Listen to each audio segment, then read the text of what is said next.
In this video, I'm going to show you how to remove a kitchen sink. All you need to do is look under your sink and you'll find that there are these brackets that connect the sink to the worktop. You'll need to get yourself a posi or a flathead screwdriver, depending on what the screws are like, and then remove all these clips right the way around your sink. Then once you've done that and removed all those clips, check right the way around your sink. You want to isolate the hot and cold. So you can see these isolation valves here. You want to turn those a quarter turn and then that will shut them off. To check this, I'd turn the tap on the sink, turn these a quarter of the way around, and then the water should stop flowing out of the tap. So isolate your hot and cold. Once you've done that, you can remove your hot and cold fittings, because the water is shut off in these valves. Once you've done that, go to the bottom of your sink and you'll find the trap and the waste. Just want to undo this collar here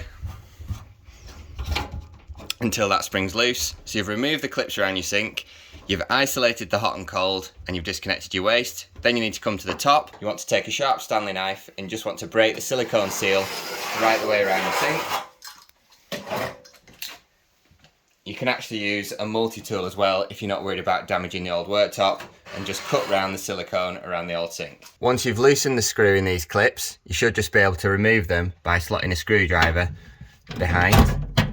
Now you know your clip's completely free and you can pull the sink out from the top. So just before we remove our sink, we do our checks. We've disconnected our hot and cold pipes. We've also disconnected our waste from the bottom of our sink. And now we're ready to remove the sink from the top. Take some flat knives and you can place them in between the sink and the worktop.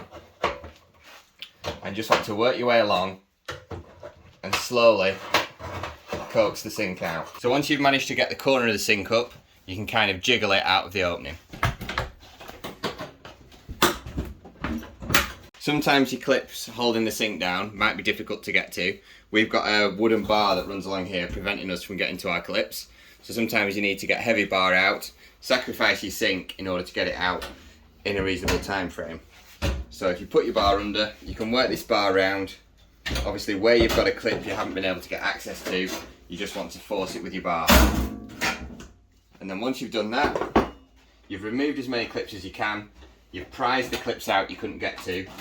Because we've disconnected everything, our sink should just pop out, and you can see our hot and cold there. You can see where we've disconnected our waste, and now we're going to take this outside before we spill any water on the floor.